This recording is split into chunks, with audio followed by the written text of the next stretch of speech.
आइए जानते हैं कि कैसे झटपट से एक चटनी बनाएंगे। जो अभी गैस अगर आपके घर में कम भी हो तो आप कैसे गैस को सेव कर सकते हो, अच्छा डिश बना के तैयार कर सकते हैं। तो उसके लिए देखिए मैंने क्या किया, टमाटर और प्याज की इतनी चटपटी और इतनी स्वादिष्ट चटनी है दोस्तों। अगर आप एक बार खाएंगे तो आप इसको हर दिन बनाएंगे, चाहे चावल हो या रोटी। उसके लिए देखिए क्या किया है मैंने। सबसे पहले मैंने एक कढ़ाई लिया है, उसमें मैंने ऑयल डाल दिया है। क्वांटिटी आप अपने हिसाब से देख लीजिए, जितने लोगों के बनाना है उस हिसाब से आप डालना ऑयल या टमाटर प्याज। ये देखिए बहुत सिंपल सी चटनी है। और इस तेल को थोड़ा सा मैंने गरम कर लिया है और थोड़ी सी इसमें हम जीरा डालेंगे। अगर आप हींग पसंद करते हैं तो इसमें आप हींग भी डाल सकते हैं।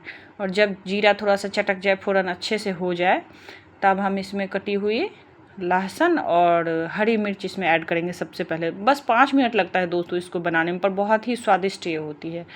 आप किसी भी चीज़ के साथ इसको खाएंगे तो आप एकदम मतलब आपका मन खुश हो जाएगा। एक बार आप ज़रूर बनाइएगा।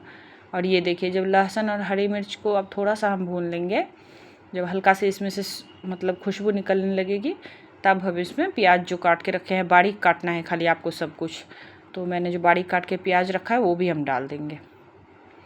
और प्याज को डाल करके अच्छे से इसको भूनेंगे, मतलब 50% तो कम से कम इसको आपको भूनना पड़ेगा। उसके बाद ही आप इसमें टमाटर डाल पाओगे। तो देखिए मैंने प्याज डाल दिया है और देखिए मेरा प्याज लगभग 50% हो गया है, भुना गया है।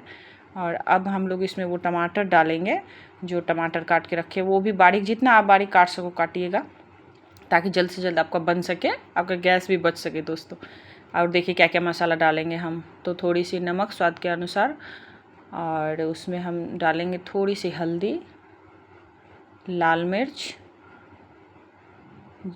जीरा पाउडर, धनिया पाउडर, थोड़ी सी गोल मिर्च का पाउडर, और थोड़ा सा अमचूर भी डाल देंगे। हल्का सा खट्टा अच्छा लगता है दोस्तों। अगर आप शुगर भी डालना चाहते हो तो बस दो दाना आप डाल सकते हो। हल्की सी गरम मसाला और कोई सब्जी मसाला टाइप अगर कुछ आप खाती हैं किचन किंग, तो वो भी हल्की सी आप डाल सकते हैं, कोई दिक्कत नहीं है। इससे स्वाद और भी अच्छा लगेगा इसका। और उसके बाद इसको एकदम गैस को सिम करके भूनेंगे। देखिए किस तरह से भूनते भूनते, आप 5 मिनट भी नहीं भूनेंगे, 2-3 मिनट में ही इतना सुंदर हो जाएगा, ऑयल अलग हो जाएगा और चटनी आपकी तैयार हो जाएगी। तो ये देखिए किस तरह से कितना सुंदर इसका कलर लग रहा है। जितना ही सुंदर ये देखने में है दोस्तों, खाने में भी ये इतनी ही सुंदर है। आप उसके बाद इसको किसी भी चीज़ के साथ खा सकते हैं। देखिए कितना सुंदर इसका कलर लग रहा है। उसके बाद धनिया पत्ता मैंने काट के थोड़ी सी, अगर आपके पास हो तो आप ज़रूर डालें, तो धनिया डाल सकते हैं।